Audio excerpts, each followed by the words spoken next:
सास की जादुई शक्ति। कौशल्या ने एक रात सपना देखा।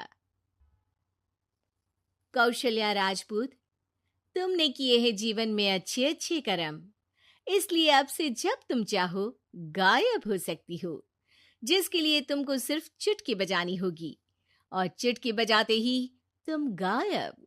बस एक बात का ध्यान रखना, जहां तुमने कोई गलत काम किया तुमसे ये शक्ति वापस ले ली जाएगी।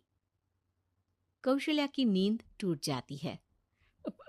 ये कैसा सपना था? गायब हो जाऊंगी मतलब? हे भगवान, कंबल ओढ़ के सो जाती हूँ, सपना कंबल के अंदर नहीं घुस पाएगा। कौशल्या डर के मारे कंबल ओढ़ के सो जाती है।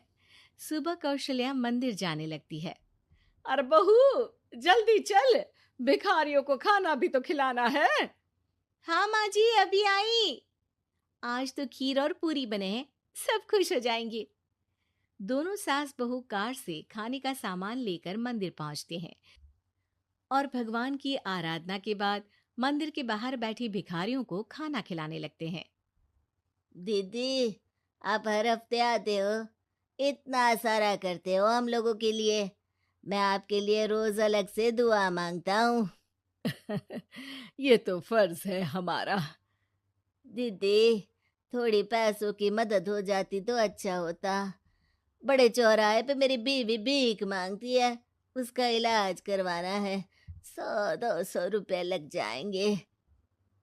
कौशल्या उसी वक्त भिखारी को 500 का नोट दे देती है और दोनों सास बहू वहां से लौटने लगती हैं। तभी कौशल्या को कोई शंका होती है। अब बहू रुक, तो मैं अभी आई। कौशल्या वापस वहीं जाती है तो देखती है कि भिखारी वहां है ही नहीं। कौशल्या को रात का सपना याद आता है।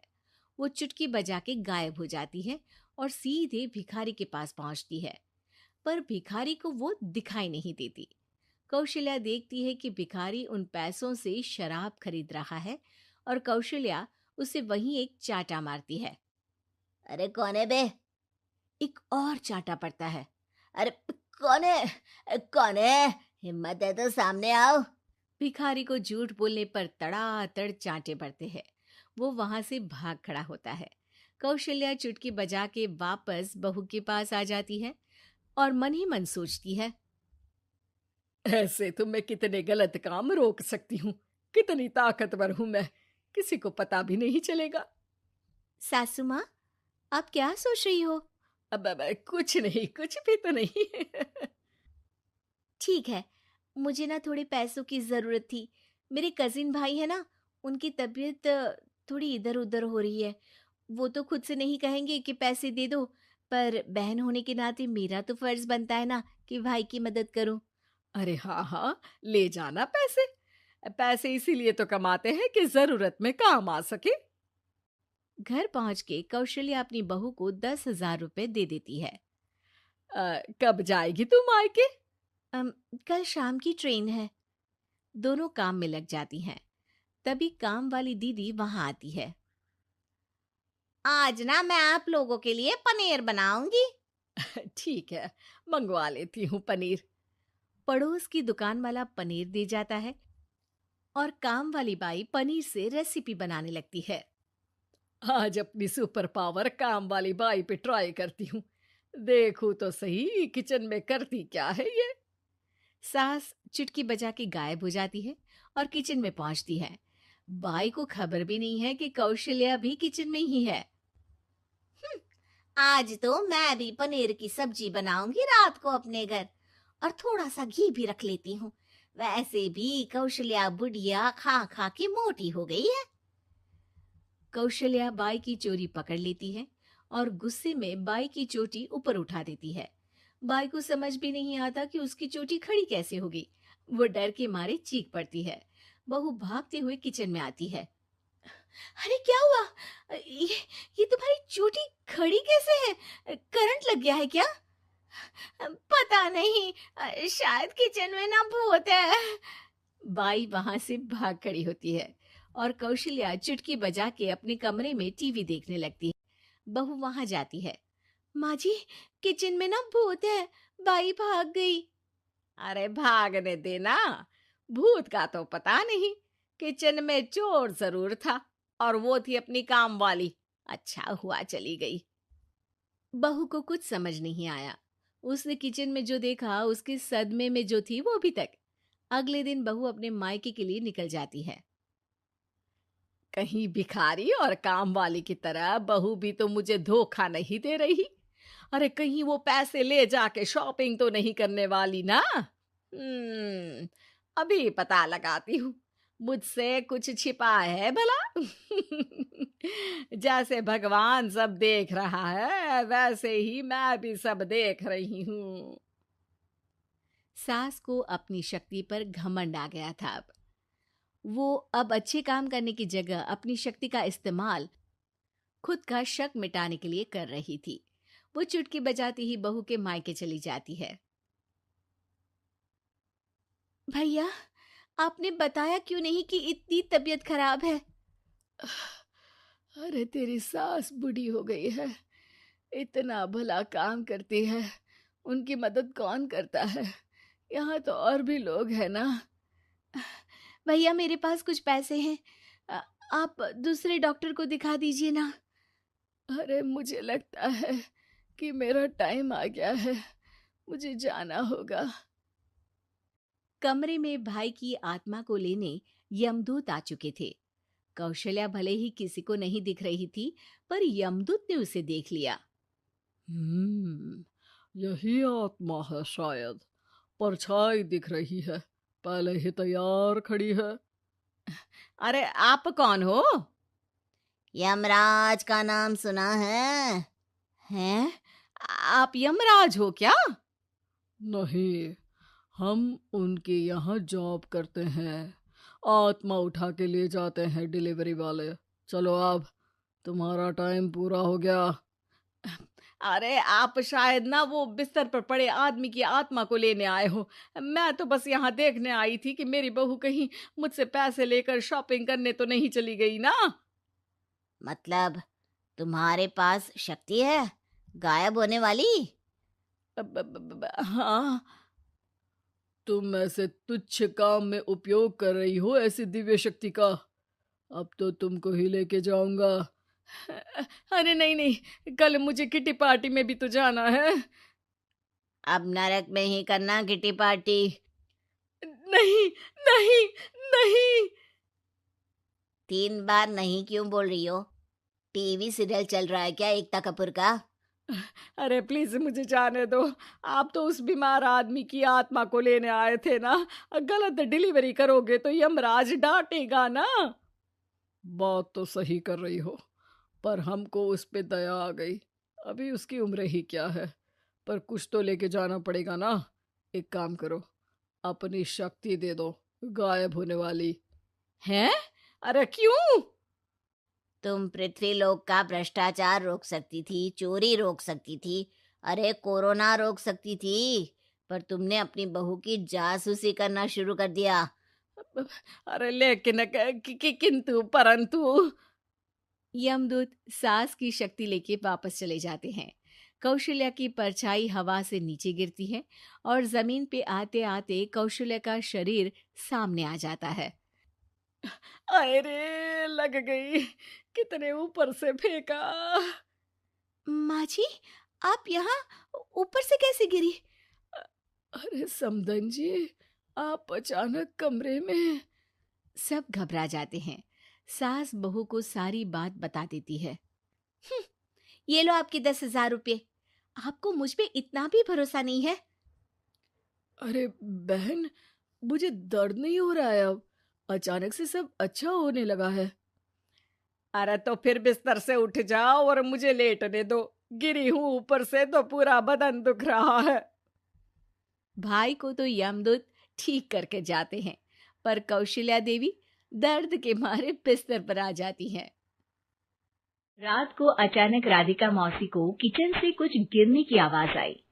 उन्होंने बाहर निकल के देखा तो किचन में उन्हें कोई सफेद साड़ी में दिखा।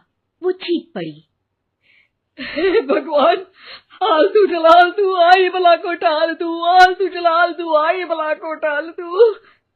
राधिका मौसी को चीखते सुनकर श्रवण बाहर आता है भागते हुए। अरे माँ, क्या हुआ? क्या देख लिया? दादी माँ आ गई क्या सपने में? अरे बेटा, रसोड़े में देख तो कौन है? श्रवण रसोई में झांक कर देखता है और उसे कोई नहीं दिखता अंदर। अब रसोई में तो कोई नहीं है माँ। कोई सफेद साड़ी में नहीं है क्या? नहीं माँ, कोई भी नहीं है। चिल्लम चिल्ली की आवाज सुनकर काजल भी वहां आ जाती है। अब क्या हो गया माँ जी? अरे बेटा, रसोड़े में एक चुड़ैल थी सफेद साड़ी में। अरे क्या कर रही थी वो अंदर? अरे बताया नहीं, कल आएगी ना तो पूछ लूंगी। चुड़ैल जी, आपका क्या प्लान है? माँ जी, रात बहुत हो गई है, आपने कोई बुरा सपना देखा होगा, चलिए सो जाइए। राधिका मौसी सोने तो चली जाती है, पर उनको रात भर नींद ही नहीं आती। वो कुछ भी उलझुल बातें सोचने लगती है। कहीं चुड़ैल की वजह से तो घर में टेंशन नहीं हो रहा, कहीं उसी की वजह से तो वो दादी नहीं बन पा रही। सुबह जब राधिका मौसी रसोड़े में छानबीन करती है तो पाती है कि नींबू का अचार गायब है। चुड़ैल नींबू का अचार ले गई, मुझे तो ठीक नहीं लग रहा कुछ। चुड़ैल को भी पता है कि जिंदगी का असली मजा तो खट्टे में ही है।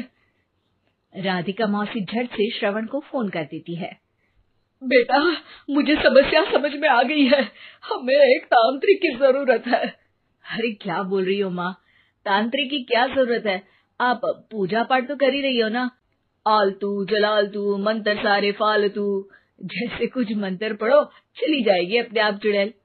अरे नहीं बेटा, कभी चुड़ैल को कम नहीं समझते। अरे तुझे पता भी नहीं चलेगा कि कभी वो छल करके काजल की जगह घर की बहू खुद बन जाएगी। क्या माँ, कुछ भी बोल रही हो? कहाँ काजल और कहाँ चुड़ैल। वैसे एक बात बताओ, काजल को अगर गाने के लिए बोल देना तो चुड़ैल काजल की आवाज सुनकर घर तो क्या धरती लोग छोड़कर चली जाएगी।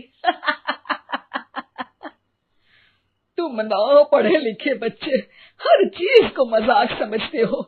तुम रहने दो, मैं खुद ही तांत्रिक को बुला लेती हूँ। अच्छा सुन, शाम को इमली लेके आना। क्या है कि चटनी खाए बहुत दिन हो गए है ना। नहीं माँ, इमली तांत्रिक से ही मंगवा लो ना, आटा वगैरह भी उसी से पिसवा लेना। देखो मुझे काम करना है। श्रवण रात को कई तरह की सब्जियों के साथ माँ के कहने पे चटनी के लिए इमली भी ले आया था, लेकिन राधिका मौसी के दिमाग में अलग ही फिल्म चल रही थी। उन्हें अब सिर्फ शक ही नहीं यकीन होने लगा था कि शायद चुड़ैल ने श्रवण पर अपना जाल बिछा दिया था, जिस वजह से श्रवण उनकी बात ही नहीं मान रहा था। पर कोई नहीं, आने वाली रात में राधिका मौसी खुद तैयार हो गई चुड़ैल को पकड़ने के लिए।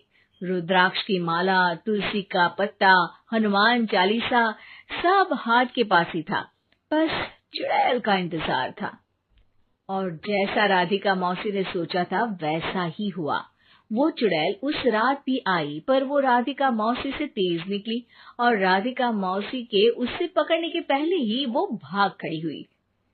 जरूर बहू पे साया है उस चुड़ैल का, तभी तो श्रवण के कमरे में गई है। और अगली सुबह राधिका मौसी पिछली रात हुए हमले में किन चीजों का नुकसान हुआ उसका हिसाब लगा रही थी। उनके खेमे से एक आम के अचार की शीशी भी गायब हो चुकी थी, और वो इमली भी जो कल श्रवण लेकर आया था। राधिका मौसी इस बारे में सोच ही रही थी कि श्रवण जल्दी से रसोड़े में आकर दवाइयों की पोटली ढूंढने लगता है। अरे बेटा, क्या हो गया? अब माँ, वो काजल की तबीयत खराब है, बहुत घबराहट हो रही है उसे। हे भगवान, मैंने पहले ही कहा था कि तांत्रिक को बुला लेते हैं, पर नहीं। अब देखो, उस चुड़ैल ने काजल को अपने वश में करना शुरू भी कर दिया है। हालांकि श्रवण भूतों में विश्वास नहीं करता था, पर अब वो भी डर जाता है और राजी हो जाता है एक तांत्रिक को बुलाने के लिए। कुछ ही घंटों में तांत्रिक आ जाते हैं और राधिका मौसी तांत्रिक जी को सब बता देती है।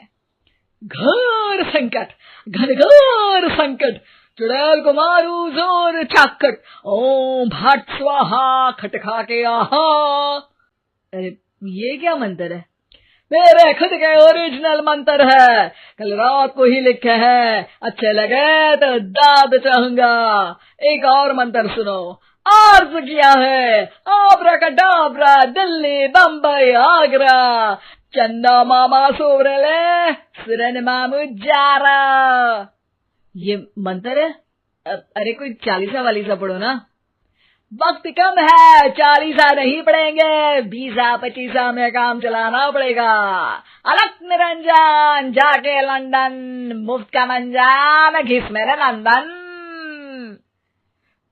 अरे जल्दी करो तांत्रिक जी, जल्दी करो। तांत्रिक अपने उल झलूल मंत्र पढ़ने लगता है। श्रवण को तांत्रिक पे शक होता है। वो अपने एक डॉक्टर दोस्त को कॉल कर देता है ताकि कोई अनहोनी हो तो इमरजेंसी में चीजें मैनेज हो जाए। तांत्रिक धुनी रमाता है, जिसकी वजह से कमरे में काफी धुआं हो जाता है और जिसकी वजह से बहू की घबराहट बढ़ जाती है। अब भागेगी चुड़ैल। हाँ। बहू खांसते हुए धुएं से बचने के लिए बाहर चली जाती है। अरे भाग रही है, भाग रही है। पीछे पीछे श्रवण भी जाता है। बहू एक सोफे पर बैठ जाती है।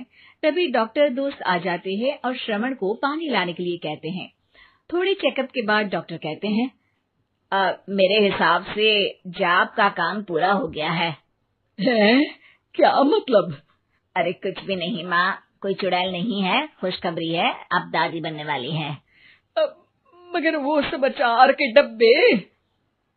श्रवण दोनों अचार के डब्बे अपनी माँ को दिखाता है, जो कि उनके बिस्तर के नीचे छुपे हुए थे।